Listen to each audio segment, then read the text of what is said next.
রাস্তায় যাতায়াতের অন্যতম জনপ্রিয় মাধ্যম স্কুটার, আর তাই বিশ্বের সবচেয়ে ছোট ইলেকট্রনিক স্কুটার আনলো জনপ্রিয় বাইক কোম্পানি হোন্ডা। মজার বিষয় হলো এই স্কুটার আবার ফোল্ড করে যেখানে খুশি নিয়ে যেতে পারবেন, আবার কাজের জায়গায় পৌঁছানোর পর স্কুটারটি ফোল্ড করে রেখে দিতেও পারবেন। ফোল্ড করার পর এটি দেখতে একদম একটি হ্যান্ড ব্রিফকেসের মতো দেখায়। হোন্ডা কোম্পানি জানিয়েছে বিশ্বের সবচেয়ে ছোট ইলেকট্রনিক স্কুটারটির নাম দেওয়া হয়েছে হোন্ডা মোটো কম্প্যাক্ট।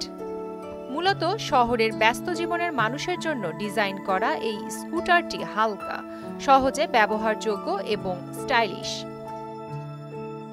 এটি বিশ্বের সবচেয়ে ছোট ফোল্ডেবল স্কুটার। হোন্ডার ছোট স্কুটার মোটো কম্প্যাক্ট প্রযুক্তি ও স্টাইলের অসাধারণ একটি মিশ্রণ। এই ফোল্ডেবল ইলেকট্রনিক স্কুটারটি একই সঙ্গে সহজেই বহনযোগ্য এবং পরিবেশ বান্ধব। সুদবিহীন ব্যাংকিংয়ে আত্মশুদ্ধির পথ এনআরবিসি ব্যাংকের ইসলামিক ব্যাংকিং আল আমিন। জাপানি হোন্ডা কোম্পানি আরও জানিয়েছে মোটর কম্প্যাক্টটি সম্পূর্ণ ফোল্ড করে ব্যাগের মতো আকারে নেওয়া যায়। এটি বাস, ট্রেন বা অফিসে সহজে বহন করা সম্ভব।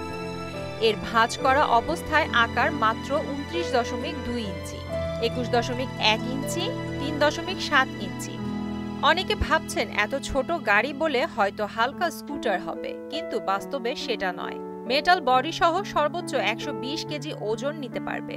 তবে স্কুটারটির ওজন মাত্র 18.7 কেজি, যা একটি ল্যাপটপ ব্যাগ বহনের মতোই সহজ।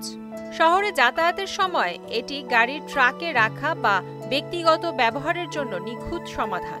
শহুরে যাতায়াতের সময় এটি গাড়ির ট্রাকে রাখা বা ব্যক্তিগত ব্যবহারের জন্য নিখুঁত সমাধান। এই মোটো কম্প্যাক্টে একটি লিথিয়াম আয়ন ব্যাটারি ব্যবহার করা হয়েছে। স্কুটারটিতে সম্পূর্ণ চার্জ করতে সময় লাগে 3.5 ঘন্টা। এক চার্জ দিলেই চলবে 20 কিলোমিটার। চার্জিং কেবল স্কুটারটির ভেতরেই রাখা যায়, যা বাড়তি সুবিধা যোগ করে। সেই সঙ্গে স্কুটারটির সর্বোচ্চ গতি প্রতি ঘন্টায় 25 কিলোমিটার। মাত্র 7 সেকেন্ডে গতি 0 কিলোমিটার থেকে মাত্র 7 সেকেন্ডে গতি 0 কিলোমিটার থেকে 25 কিলোমিটার উঠতে পারে। মোটো কম্প্যাক্টের মিনিমালিস্ট ডিজাইন একে আকর্ষণীয় করে তুলেছে।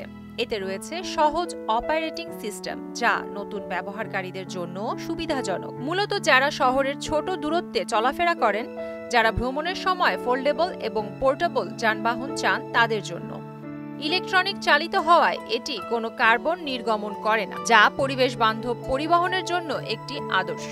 যারা পরিবেশ বান্ধব যাতায়াতে আগ্রহী, তাদের স্বপ্নের যান হতে পারে স্কুটারটি। বিশেষ করে তরুণ এবং কর্মব্যস্ত পেশাজীবীদের জন্য এটি বিশেষ উপযোগী বাহন। এটা চালাতে কোনো ড্রাইভিং লাইসেন্স লাগবে না। গাড়িতে স্পিডোমিটার এবং ব্রেকও রয়েছে। হোন্ডার যে কোনো শোরুম থেকে এই গাড়ি অর্ডার করা যায়। তবে বাংলাদেশে স্কুটারটি কবে আসবে এবং দাম কত হতে পারে তা এখনো জানা যায়নি। তবে ভারতে গাড়িটি পাওয়া যাবে 55,000 রুপিতে। প্রিয়াঙ্কা নিতু, মোহনা ডিজিটাল।